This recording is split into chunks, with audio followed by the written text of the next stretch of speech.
Hello there and welcome to my living room. I'm Kathleen Hershner.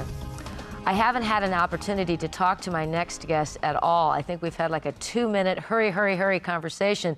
So I'm going to enjoy asking her as many questions as I can about herself until we find one topic that we both are interested in. So I'd like to introduce you to my guest, Tamara López. Thank you very much for coming today, Tamara. Very much to you. I would imagine that you are here because you like practicing your English. Yeah, and you probably like speaking in English. Practicing and improve it is a goal that one day I want to achieve. Well, you're a very brave person to practice learning English on TV. Not many Spanish friends that I have now would be willing to do that. So it takes a certain level, I think, of confidence and, dare I say, cojones, to come into the studio and actually talk in English. Have we've talked for what, 1 minute? Yeah. I don't know you, you don't know me, but you said something interesting in that you have taught karate to kids. To kids, children, yeah. And that, I'm thinking to myself, well, that takes a little bit of guts and a little confidence because, you know, kids are unpredictable. Totally. Yeah, I'm a little bit afraid of kids myself. I like other people's kids, but I never really wanted my own. But, you know, they're unpredictable, and I would imagine that when you're a karate master, a dojo, or what do they call a karate dojo? That you have to make the kids respect you, so that of course, because that's part of karate, is it not? The respecting the master and learning how to control your emotions. Yeah, if you want to deal with children in every different kind of subject that you are going to teach them, right? You have to be determined with them, and you have to be kind of strict. Yeah. To make sure that they do what you say. Yeah, because it's not karate is a martial art, and you know, you have to be strict with what you are doing. It's not like other sport. Right. But teaching them, you have to be, you have to treat them with determinism, be a little serious.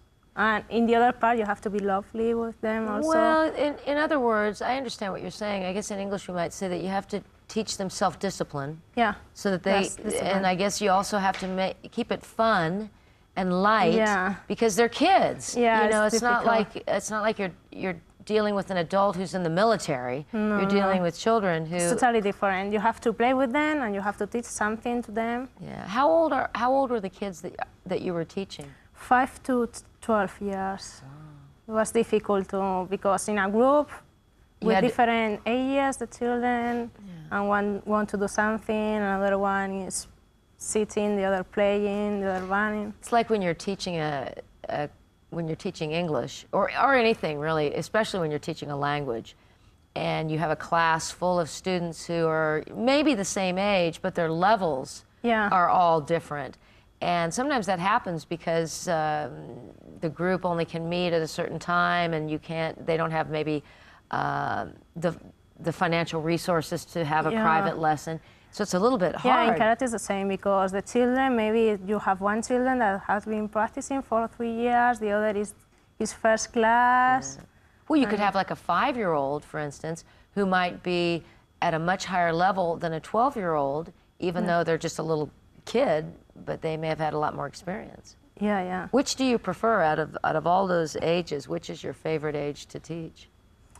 Maybe a little older, because when they are children, they only want to play, and it's very strict. When you have to teach them, it's not playing, it's karate, you know. Your job's a little bit harder, in other words, when you have to teach a younger kid. Did you start practicing karate when you were very young?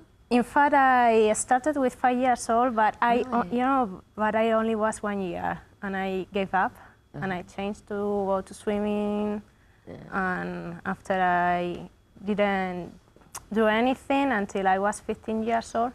Really? So you took a 10-year break from karate? Well, in fact, I didn't know anything because 1 year when you are Well, you probably remembered something. No, not so much. No. So you decided you wanted to get back into karate when you're 15. 15. After you'd already been swimming and probably playing tennis, all the things that kids do. I would assume that you're kind of an athletic girl. Yeah. Is your family were you inspired by your parents or your brothers? My father liked to do sports. Yeah. Well, now he didn't do. Actually he goes to the swimming pool. Right. But when he was younger, he go to the mountain a lot. He played rugby. Your dad played rugby? Yeah. Is he Spanish? Yeah. Really? I think of rugby as being a sport of the UK, of like Scotland. Yeah, it's and, not the and Spanish, maybe not. My dad was athletic. He was a professional athlete. He was a football coach, American football, not soccer. And he also had a big influence on all three of us. There were 3 kids in my family. Yeah. And wanted all of us to be physically fit. And of course, I grew up in a time before computers, before mobile phones. So playing sports and being active was actually one of our main hobbies. Yeah, I need to do something in my life, because if I don't feel active, I start to be angry with the people, and with get myself. Frustrated. Yeah. And does karate teach a person? I would imagine that it helps a person with their self-discipline and with their finding how to control emotional highs and lows, or ups and downs, as we'd say, because you have to be focused. Yeah, it teaches you a lot in your life. It's like when you talk about the philosophy, people ask me, which is the philosophy of karate? That I say it's not a real philosophy. I mean, it's like it's a way of life. Yeah. It's you learn to control yourself, or to control your emotions in some situations. Control your mind, I guess. Yeah. And your body. You know yourself, and you know what you can do and what you can't do. Where does karate come from? Is it Korean? It's from Japan. Is it Japanese? Yeah. Where's judo from? From Japan also. Judo and karate. And what's jiu-jitsu? It's like I've never practiced. I just know the terms. I've never practiced martial arts. It's similar to judo. It's like a self-defense art, martial art. And what is the martial art that comes from Korea? Taekwondo. Taekwondo. That's what I was trying to think of, because that's been very popular in the United States for years. It's Olympic. It's an Olympic sport, so judo and taekwondo is more popular. Right. Have you ever been to the United States? Once in my life, last year. Where'd you go? Yeah, to New York on holidays. Well, New York is the obvious place for most people to go first. I went also to Baltimore because I had one friend that she was studying there, so I went to visit her. I was in Washington for 2 days and a week in New York. So you went to New York, Washington, D.C., and Baltimore. I don't know many Spanish people that have been to Baltimore. I've never been to Baltimore. No. I've been to Washington, D.C. and New York City, but you know, the United States is a big country. Yeah, very big. And people assume that we go to New York all the time, or that we go to Washington, D.C. all the time, and that's not true. I've been to New York City maybe 3 times in my life. Yeah. I've been through the airport many times, but I've met Spanish people. Maybe this surprises me more than it does you, but I've met Spanish people who have never been to Madrid. Now, I know we laugh, because that sounds a bit absurd, but I have met people who are not that old. I mean, not like from the Pueblo, and they just didn't have any money. No. I've met people who are in their 40s who've never been to Madrid. Yeah, I live in the countryside, in fact, in Madrid. You do? Yeah, and I was talking with another guest, and he asked me, where are you from? And I told him, I'm from Olla de Manzanares. And he told me, really? I know it. I've been there many times, and I think to myself, many people from Madrid ask me, where is it? Olla de Manzanares. Something Manzanares, like the river Manzanares? Yeah, so, it's in the north of Madrid. Okay, so it's in the, is it in the Comunidad? Yeah, it's in the Comunidad. Well, I haven't traveled nearly as much as I expected to in Spain. There are still parts of Spain that I haven't been to. I've never been to Alicante. Yeah, I've never been in Toledo. You've never been to Toledo? No, really.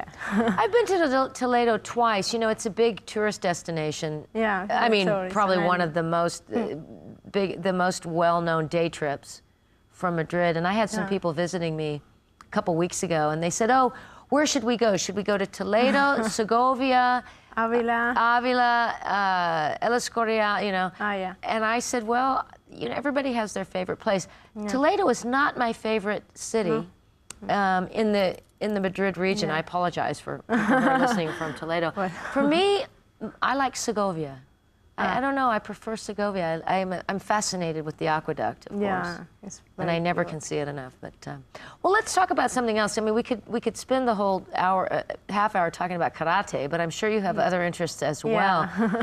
You told me, you had time to tell me in our minute conversation before we started that you work as a consultant. Yeah. And I said to you, oh, we're not going to talk about being a consultant because that's not that interesting. But I suppose it is a good way to make a living. Yeah, it's good because if you are working in that kind of work for 10 years, you are going to earn money. Yeah. Enough money to maybe retire early? Well, I don't think so. Well, I mean, money, I had jobs when I was your age that were jobs. I mean, they were maybe, some people would say, well, that's your career. And I'm like, no, really, this is a job. This is how I make money so that I can enjoy my life. I suppose it's just a different way of approaching the whole work issue. But I was very happy that I had jobs where I made a lot of money. Even though I didn't like them that much, I liked making money. And so then I was able to move to Spain and enjoy sort of the second part of my life because I had saved a lot of money. I think about that many times because I've been working only for half a year and a half. As a consultant? As a consultant. And I like it, but you know, people tell me that you have to work a lot, you have to work on weekends, you have to do many extra hours. Yeah. And I am a very active person. I like to do other things. I have my hobbies, and it's like I don't want to work during the weekend or the day. You know, I understand that, and I agree with you. But how old are you? Do you mind if I ask? Yeah, I know, 29 years. Okay, you're still really young. You have time for like 2 more careers, but you're in the first phase of your work life, the first third of it. And what I tell my younger friends who are your age, I always say, look, when you're young and you have a lot of energy and you aren't married yet or you don't have children, you don't have a lot of responsibility, make as much money as you can. Yeah, make as much money now as you can, and then you'll have time to find what we call your calling in life. Yeah. You know, I mean, I didn't start doing the work that I do now until I was in my, well, in my early 40s. Really, it's been a recent development. I've been lucky in that I'm doing something fun in the second part of my life. Yeah. But when I was your age, I made money, and I managed my time, and I still had time to go out and when I finished my studies, I wanted to be air controller. An air traffic controller? Yeah, air traffic controller. That's a stressful job, though. Yeah, but I like airports, you know. When I went to an airport, I like seeing the planes, people, I like it a lot. But now the situation is not very good in Spain. It's not very good right now. I think a few years ago it was one of the jobs that people really wanted to have because it paid well and people had free time. I hadn't have the chance for do the exam to enter to the school. Yeah. Well, you know, if you like to be around airports, you could work in travel, I suppose. You speak English really well, so that's got to be a help. That would be a helpful skill to have. Sometimes I have thought about that in myself and say I can't go to my mother and say, hey, Mom, I studied 4 or 5 years in the university and now I want to be a...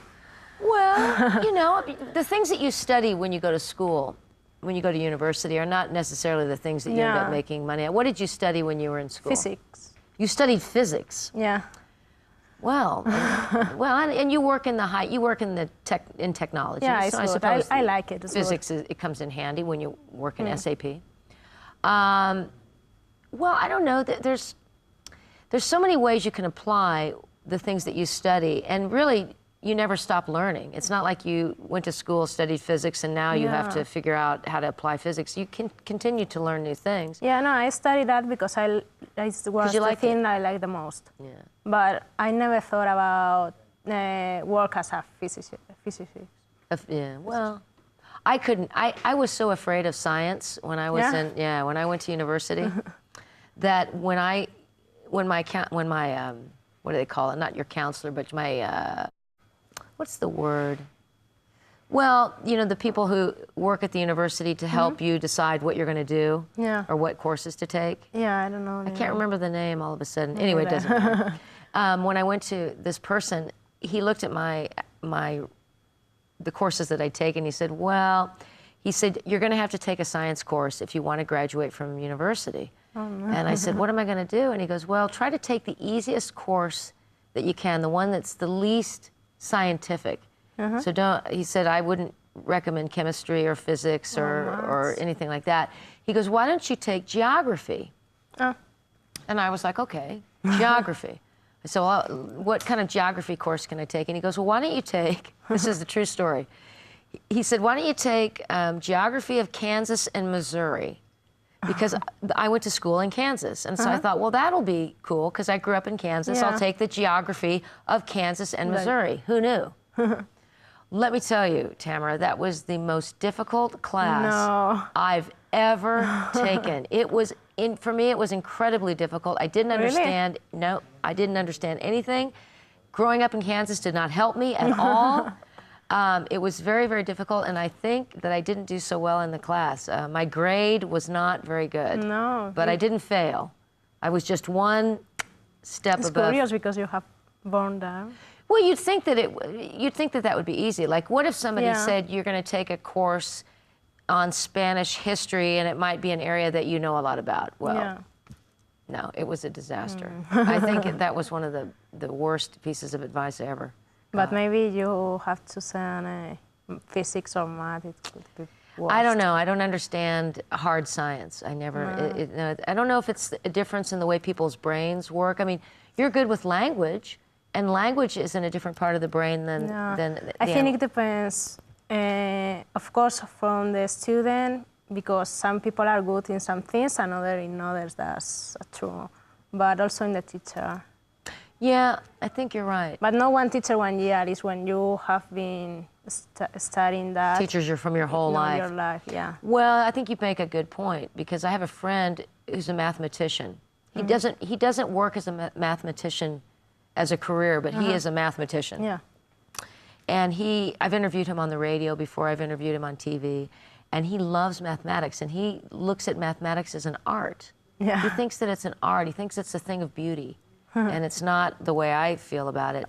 But, and I remember having a conversation about him, with him about this, and he said, well, I was fortunate because I had teachers who didn't make me fear mathematics, and my teachers that I had were terrible. I was terrified of mathematics from the time I was a kid. Well, what would you do?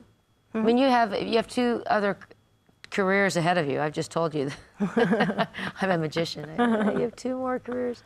What would you do if you didn't have to be a consultant? How would you like to make a living? What would be your? I mean, right now, if somebody said, "Look, you can do whatever you want," would you want to go back and teach karate? No, I don't know. When I was in New York, I rent an apartment, and the owner lives about renting. She had 3 or 4 apartments. Oh, she makes her living as like a landlord. Yeah, it's like I thought she had many free time. Yeah. He doesn't do anything special. Yeah. It's like live your life and go to rent an apartment for a week to some people. Well, what you talked about in the beginning of our conversation, which was that your free time is important to you, your quality of life is important to you, the time to have enough time for athletics and to be sporty is important to you. So maybe that kind of a job would be ideal, because she probably doesn't spend very much time in an office. Yeah. She probably spends a lot of time going to the other apartments and making sure that the apartments are in good order. Also, there's probably a lot of communication involved with that kind of job. Yeah, with other people. She told, I'm very stressed today because I have 3 apartments that the people come today, and I thought, oh my God, I want that stress for myself. You seem like a pretty calm person. Just in talking, I don't know you very well, but just in talking to you, I get the feeling that you're kind of a little bit tranquilo. Yeah. You don't seem to be a person who gets upset easily. No, I'm very calm. Yeah. My landlord in the apartment that I live in now, he doesn't own the apartment. Those are the best landlords to have, by the way. The ones who don't own the apartment. If you live in an apartment where the owner is around a lot, my experience with that in Madrid has been not so positive because they can be pesados. Yeah. You know what I mean? But the landlord I have now, Juan, is great because he works for the people who own the building. They live in another country, which is perfect for him. And it's perfect for me because when I have a problem, and I say, oh, Juan, you know, there's a problem with the bathroom, and there's a problem with this, he never gets upset because he's like, all right, then we fix it. Yeah. And nobody gets upset. He doesn't have a, it's not like it's his property and he's mad at me because I've broken something or because I'm not taking care of the flat in the way that he thinks I should. So it's a much better relationship. Yeah, it's good because he has to be like that, because if not, maybe if you are not good with the people, with the owner of the apartment, maybe if you have doubts, you will think about moving or something. So. Yeah, I think you're right. I think his objective is to keep the people happy, so that people don't move out of the building, because if people move out of the building, he has to work harder. Yeah. He has to find replacements. It's not easy. And nobody wants to do that. No, I think you're right. Maybe what would be good for you, I mean, not that you've asked for career counseling today. I need money to buy apartments. I'm older than you. I know a few things. There are very few advantages to getting older, but one of them is that you learn from your mistakes. Yeah. I would say that my friends who work in real estate and my friends who work in property management have the kind of jobs that might be good for someone like you, because they are able to maintain their own schedule. They don't have a boss who's telling them, you know, you have to be at work at 8 o'clock and you have to do this today. Yeah. In other words, you manage your own time. Yeah, that's good. I don't mind to work maybe in the afternoon if I have my free time in the morning. Well, maybe you don't even mind working on the weekends. On the weekend, as long as you are the one who is making that decision. Yeah, of course. Like, I worked as a sales representative for 15 years. I loved it. I had a boss, yes, and I had, he had expectations of what I would accomplish, but he said, look, it's your territory. You manage it as though it was your own business, and I don't want to be bothered with you. I don't want to have to call you and make sure you're working. Yeah. And I liked that kind of that would be perfect for me. It's a little bit stressful. You know, all jobs are. Yeah. It's a different kind of stress. The office job, you know. Yeah. Do you work in an office then? Yeah. Yeah, I don't see you doing that for very long. I hope your work not. People are not watching. But I don't see a girl like you I don't like staying in that. Because I have to ride my car for an hour to go there. You have to drive for an hour to get to work? Yeah. For an hour? An hour. Ugh. And I work for 8 hours there, so another hour to come back from my home. So you're working, you're essentially, your job is taking 10 hours of your day. 10 hours, yeah. It's like, I have the feeling that I all day in the work. I felt, you know what, don't be depressed. I felt the same way when I was your age. I felt that, and maybe this is normal for people who are in their late 20s, early 30s. Yeah, you're at a time when your career is taking up a lot of your free time, but it gets better. It gets better. It just try to survive it. Make as much money as you can while you're working, and then at some point, maybe when you're in your late 30s, early 40s, you can say, you know, I've had enough of this. Who knows? And you could maybe pursue something else. I don't know. Yeah.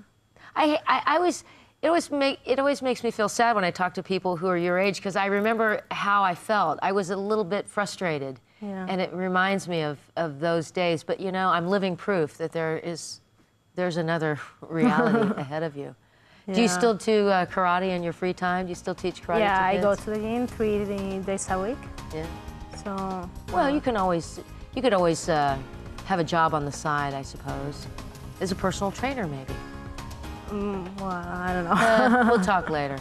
No, I prefer to work out myself. Yeah, just by yourself? Yeah. Well, Tamara, we're out of time. So thank you so much for coming to my living room today. Tamara López, it's been a delight to meet you.